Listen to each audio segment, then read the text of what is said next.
When my mother-in-law handed me that apron and said, "Put this on, the real family's about to eat," I swear the air left my lungs. I just stood there, frozen. My fingers tightened around the serving tray I was holding, the silver edges digging into my palms. I could feel every pair of eyes at that table, watching, judging, waiting for me to either break or obey. And then came the laugh, my husband's laugh. Daniel, my Daniel. The man who once kissed my knuckles and promised me he'd protect me from the world.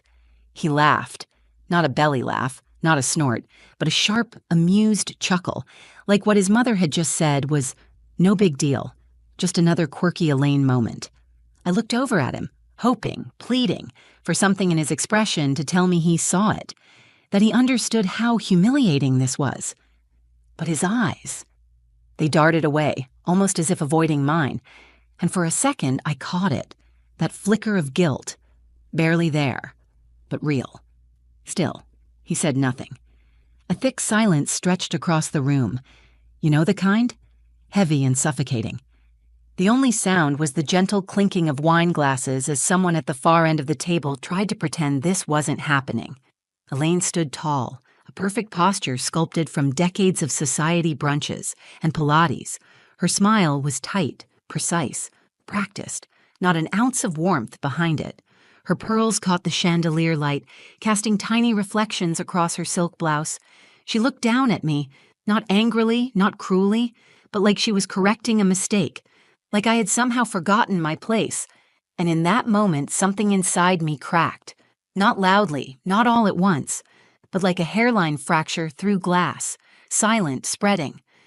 I felt Micah shift beside me, my son, 7 years old, quiet, thoughtful, always watching. He was sitting at the kids' table in the corner, his little legs swinging under the chair. He didn't say anything, but his big brown eyes, my eyes, were locked on me. He had heard it all, and that's when the shame hit me the hardest. Not because Elaine saw me as less than, I already knew that, but because he saw me being treated like I was less than. And worse, because I didn't fight it. My throat tightened, and my vision blurred for a split second. I blinked hard, forcing it back. No way I was going to cry here, not in front of them. I took a deep breath. My hands trembled slightly as I set the tray down on the nearby counter. The aroma of rosemary lamb filled the air, but I couldn't smell it. All I could focus on was the pounding in my ears, the heat crawling up my neck. Inside, a war raged. One voice screamed, "Stand up for yourself. Don't let her treat you like this." Another whispered, "Don't make a scene. Not in front of Micah. Not now." Elaine extended the apron again, her arm unmoving. "It's just tradition, dear," she added sweetly, like that made it okay. I almost asked her what kind of tradition involves reminding someone they don't belong. I didn't. I just stared at her. And then I took it. I wish I could tell you I tore it in half, said something clever and stormed out, but I didn't. I took it. Because in that moment, I wasn't thinking about pride. I was thinking about survival. I slipped it on, numb, my fingers fumbling with the ties. Daniel reached for his wine like nothing happened. Elaine returned to her seat, victorious. But as I turned to check on Micah, he was gone. And what he came back with would change everything. Before that dinner, before the apron, before the smirk, I used to tell myself I was lucky. Not because life had been easy, it hadn't. I grew up in the South Ward of Newark, New Jersey. 1 bedroom, 5 foster siblings, and a shared bathroom with a door that never locked. The kind of neighborhood where people didn't ask why the windows were boarded up. They just looked the other way. My name's Liana. I'm 29 now, but I've been older than my years since I was 9, maybe younger. I learned fast how to patch holes in my shoes with duct tape, how to stretch a can of soup into dinner for 3 nights, and how to disappear when grown-ups started yelling. I wasn't supposed to make it out, as people like to say, but I did, somehow. I juggled school and late-night shifts at a corner diner, studied during smoke breaks. I earned a graphic design degree from a community college most people hadn't heard of. It wasn't glamorous, but it was mine. Every step of the way, I earned it. That's when I met Daniel. It was at a startup launch party in the city. I wasn't invited, technically. I designed a logo for one of the vendors, and they let me tag along. I remember feeling completely out of place, surrounded by people in blazers that probably cost more than my rent. I was sipping watered-down champagne, trying to not look like I belonged in the coat room, when Daniel walked up. He had that clean-cut, golden boy look, tailored suit, perfect teeth, the kind of confidence you only grow up with if you've never had to split a lunch with your siblings. But his smile wasn't condescending. It was curious. "You a designer?" he asked, gesturing at the name tag I'd scribbled my name on with a half-dried Sharpie. I nodded, expecting the usual half-interested nod, but he kept talking, asking about my work, where I came from, and instead of looking horrified when I told him I used to sleep in the back of a bodega when my foster mom locked us out, he listened. Like, really listened. We started dating, and it was fast, intense, magical, at first. He took me to places I'd only seen on TV, rooftop bars, wine tastings, charity galas. For a while, I thought maybe this was what fairy tales looked like in real life. I met his friends. Most of them were polite, a little too polished, and always asked the same question. Where did you go to school again? But the real test? Meeting Elaine, his mother. From day one, I could feel her smile pulling tight every time I spoke. She never outright insulted me, but she never let me forget the unspoken rule, "You're not one of us." I remember the first dinner at her home, how she introduced me as Daniel's little designer friend to her guests. Not girlfriend, not partner, just a project. But Daniel would laugh it off. "That's just how my mom is," he'd say, slipping his hand into mine. "She'll come around." I wanted to believe him. I really did. So when we got married 2 years later, quiet courthouse wedding, just the three of us, Daniel, me, and little Micah, I thought maybe things would finally shift. Maybe now, with a ring on my finger and a child between us, I'd truly be seen as family. But the truth is, some people don't change, and others don't want to see what's right in front of them. That night at dinner wasn't the beginning of Elaine's cruelty. It was just the first time she stopped hiding it. And as I stood in her kitchen, apron in hand, my son's eyes on me, I realized I had spent years trying to be accepted into a world that never planned to let me in. But what none of them saw coming was what Micah would do next. It was supposed to be a celebration. Our 5th anniversary. Daniel said his mother wanted to host a proper family dinner. Just us, Micah, and his parents. I should have known better.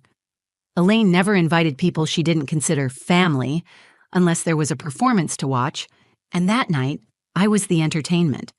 When we arrived, the house looked like something out of a lifestyle magazine. Big bay windows, flickering candles, a table set like it was Thanksgiving at Buckingham Palace. The air smelled like rosemary, roasted garlic, and lemon zest, her signature blend. Micah ran ahead, excited by the fancy napkin folds, his little bow tie crooked. Elaine greeted Daniel with a kiss on the cheek, her signature half-hug for me. She looked me up and down like she was scanning for stains. "Well," she said with a tight smile, "for a girl from the slums, you cleaned up okay." It was a whisper, but not quiet enough. My stomach dropped. Daniel didn't even flinch. He just brushed past her and headed to the bar cart, asking if the wine was chilled. I felt my cheeks flush, burning, hot, and heavy. I wanted to believe I'd misheard her, or that it was some twisted joke I wasn't in on. But the way she said it, the way her lips curved, not like a smile but like a knife, there was no misunderstanding. Then came the apron. She held it out to me. Pristine white with lace trim and a tiny embroidered E. It probably hadn't touched a real kitchen in years. "Put this on, dear," she said. "The real family is about to eat." That word. Real. It stuck to my ribs like a bruise forming from the inside. I looked at Daniel again, searching his face for something, disapproval, discomfort, anything. But instead, he laughed. Not hard, just one of those casual chuckles, like she'd said something silly but harmless. Like this didn't matter. My heart twisted in my chest. Micah was standing by the sideboard, quietly watching. His tiny hand was gripping the edge of the tablecloth. He didn't say a word, but his eyes, those soft, dark eyes, followed every movement. I didn't want to ruin the night for him. He'd been so excited to wear his little fancy clothes. He loved his grandparents, even if Elaine only acknowledged him when she needed a photo op. So I took the apron. My fingers shook as I tied it around my waist. Every knot felt like I was wrapping myself in shame. Dinner was served. Elaine passed dishes down the table like a queen distributing favors. Daniel chatted about work, some new partnership he was proud of. I don't even remember what I said. I was on autopilot, smile, nod, serve. Then something strange happened. Micah excused himself quietly. No one noticed but me. He disappeared down the hallway. I kept waiting for him to come back, maybe from the bathroom or to grab one of his toy cars. But instead, 10 minutes later, he reappeared with his tablet in hand, face calm, expression unreadable. He stood next to me, tugged lightly on my sleeve, and whispered, "Mommy, can I show them something?" My heart was already fraying. I just nodded, unsure what he meant. He walked to the head of the table and, with all the confidence of someone much older than 7, said, "Excuse me, Grandma. I want to show everyone something." Elaine blinked, confused. Daniel looked up from his plate. Micah pressed a button, and suddenly the giant living room TV synced to his tablet, lit up with something none of us expected. Videos, screenshots, voices. And I realized Micah had been recording. At first, no one moved. The living room lights dimmed slightly as the massive flat screen lit up in front of us, synced with Micah's tablet. His little fingers had been busy, and none of us had a clue. The first clip that played was blurry at first, angled slightly down like the camera had been hidden in his backpack. But the voices were clear, painfully clear. Elaine's voice echoed through the speakers. She's clever, I'll give her that. But Daniel could have done so much better. What kind of example is that for a child, raised by the state? My breath caught in my throat. Then another clip, a different setting, her sunroom, just a few weeks ago. The audio wasn't as loud, but I recognized the moment. I had just stepped out to take a phone call. Elaine again. It's no one's fault she comes from filth, but that doesn't mean we have to pretend she belongs. And then came the worst one. Daniel's voice. She gets too sensitive sometimes. I can't keep defending her. It just makes everything harder. You know how she is. That one didn't just hurt. It unraveled something inside me. I felt a mix of heat and numbness wash over me like someone had poured boiling water into my veins and frozen it solid. My hands were clenched at my sides, nails digging into my skin. Daniel shot up from his chair, his voice stumbling over itself. "Micah, buddy, how did you even—" But Micah didn't flinch. He stood there like a soldier, calm, unshaken. He looked right at Elaine, then at Daniel, then up at me. "I don't want to eat with people who talk like that about my mom." Silence. Again. But different this time. Not thick. Electric. Like every molecule in the room had changed shape. Elaine's mouth opened, but no words came out. Her face was pale, barely blinking. Daniel stepped forward, trying to reach for the tablet. "Okay, that's enough," he said, voice low and tight, like he was trying to contain a wildfire, but it was already out. I looked at Micah, my sweet, observant little boy. He wasn't just standing up for me. He was holding up a mirror for all of them, and maybe for me too. I had spent so long trying to prove I belonged, trying to shrink myself, soften my voice, fold my edges inward to be more digestible. For them. For this family. But Micah didn't care about their wine glasses or their cold smiles.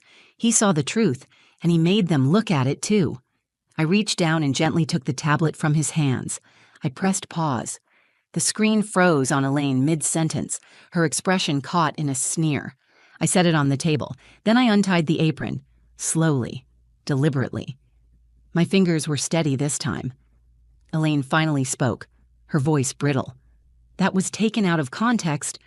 "No," I said, looking her dead in the eye. "It wasn't." I turned to Daniel next. He looked like a man unraveling, guilt and panic fighting for control. "I'm not angry you didn't defend me," I told him. "I'm angry you thought I wouldn't notice, that I'd just keep swallowing it, that our son would." He tried to respond, but I wasn't waiting anymore. I reached down, took Micah's hand, and said, "Let's go." And just like that, we walked out of that house. No shouting, no door slamming, just the quiet tap of Micah's dress shoes on marble tile and the sound of my own heart finally starting to beat again. We didn't say a word until we got to the car. Micah climbed into the back seat, his tablet resting quietly in his lap, and buckled himself in without being asked. The streetlights cast long golden shadows across his face. I looked at him through the rearview mirror and saw something I hadn't noticed before: strength. He wasn't scared. He wasn't confused. He looked calm, steady. Like he'd done what he had to do, and he was okay with it. I sat there in the driver's seat, fingers curled around the wheel, my heart pounding so loud it felt like a bass drum in my chest. My mouth was dry, my body was tense. But somewhere underneath all of that, there was something else rising: clarity. For the first time in years, I could see things for what they really were, not how I hoped they were, not how I'd been trying to make them. Micah broke the silence first. "Are we in trouble?"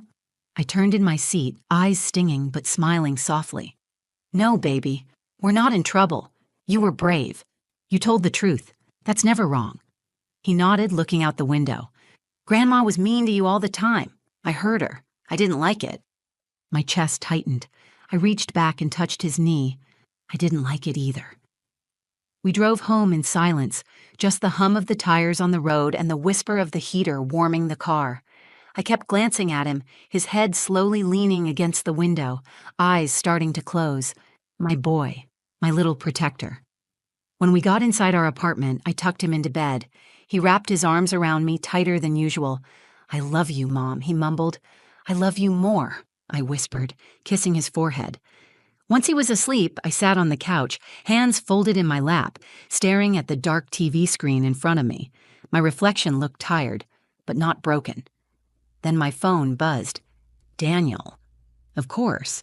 Missed calls, voicemails, texts. "Liana, please, let's talk." I didn't know he recorded that. "She didn't mean it like that." "I'm sorry, I'll fix it." Fix it? How do you fix years of silence? Of letting things slide? Of watching the person you love become a stranger who laughs at your pain? I didn't respond. He called again. I let it ring. The truth was, something had shifted. And not just in Daniel or Elaine. In me. I thought walking out would feel like a failure, like I was giving up on the family I tried so hard to build. But instead, it felt like freedom, like I was finally choosing myself, choosing my son. The next morning, I woke up to an email from Elaine. One line. "You've made your point. I hope you're happy." No apology, no ownership, just control dressed up in passive aggression. I deleted it without blinking. Later that week, I started looking at new apartments. Smaller, simpler. Just mine and Micah's. We didn't need much, just peace, love, and space to be seen as equals. Daniel kept reaching out. And to be honest, I didn't shut the door, not yet. But I made it clear, this time if he wanted to be part of our lives, he'd have to do more than apologize. He'd have to change, show up, speak up. Every time. But whether he did or not, I wasn't waiting anymore. Micah had already shown me everything I needed to know. That night at the dinner table, he didn't just stand up for me. He reminded me who I am, and that I'm already enough. People always talk about the moment everything changes, like it's some dramatic explosion or a door slamming shut. But for me, change felt quiet, like something slowly unclenching inside my chest after years of being squeezed too tight. It didn't happen overnight. I didn't wake up the next morning with a new life. But I did wake up knowing the old one was no longer welcome. In the days that followed, I started unpacking pieces of myself I hadn't touched in years. Not just the version of me who worked 2 jobs and still made it to class, not the survivor, but the woman I was before I tried to shrink myself into Daniel's world, the one who knew what she wanted and what she'd never tolerate again. I made lists. I filled notebooks. I reached out to friends I'd drifted from, people who'd always seen me, not just as Daniel's wife or Elaine's disappointment, but as Liana, smart, creative, whole. Micah and I settled into a routine that felt real. He stopped asking about Grandma. He didn't mention the video again either. I think, in his mind, it was done. He saw something that didn't feel right and tried to make it right. That's it. There's a purity to kids, one I hope the world never strips away from him. Daniel came by a couple times, always carefully timed, after school, before bedtime, never unannounced. He apologized, more sincerely this time, said he was in therapy, that he was unpacking a lot of things he'd ignored for too long. I listened. I didn't promise anything. Love doesn't disappear just because someone fails you. But trust? That has to be rebuilt. Slowly, brick by brick. And I told him, if he wanted a future with us, he'd have to earn it this time. No more passing silence off as peace. Elaine never reached out again. And honestly, I didn't expect her to. People like her don't often believe they're the problem. But that's okay. I'm not waiting for her validation anymore. I used to think being part of a family meant being liked, being approved of, fitting into someone else's mold. But now, I know that family isn't who opens their doors for you. It's who stands beside you when you're hurting, who speaks up with you, not over you, who makes space, not conditions. Micah gave me that lesson, without even knowing it. That dinner? That moment with the apron and the smirk and the humiliation? It used to live in my head like a scar. But now, it's a turning point. It's the moment I stopped trying to be good enough for people who couldn't see my worth. Now, when I look in the mirror, I see her again. The girl from Newark who never had much, but knew how to build, how to survive, how to rise. I see a mother raising a boy who speaks truth without fear, a woman who stopped apologizing for being exactly who she is. If you're watching this and you've ever felt small in someone else's world, if you've ever swallowed your voice, your pride, your truth just to keep the peace, I want you to know something. You don't need their approval. You don't need to keep shrinking just to fit in. You are already enough. And if no one around you sees it, then it's time to build a life with people who do. Because the moment you choose yourself, your peace, your dignity, your voice, that's when everything really starts to change. That's when you come home to yourself. And if this story touched you in any way, if you saw even a piece of yourself in it, I'd love to hear from you. Drop a comment below. Tell me your story, or just say hi. Because no one should ever feel like they're going through this alone. If you found strength or comfort in this video, go ahead and give it a like and share it with someone who might need it too. It really helps more than you know. And if you want to hear more true stories like this, stories about real life, real people, and real turning points, hit that subscribe button and tap the bell so you never miss a new one. Thanks for being here. You matter. I see you.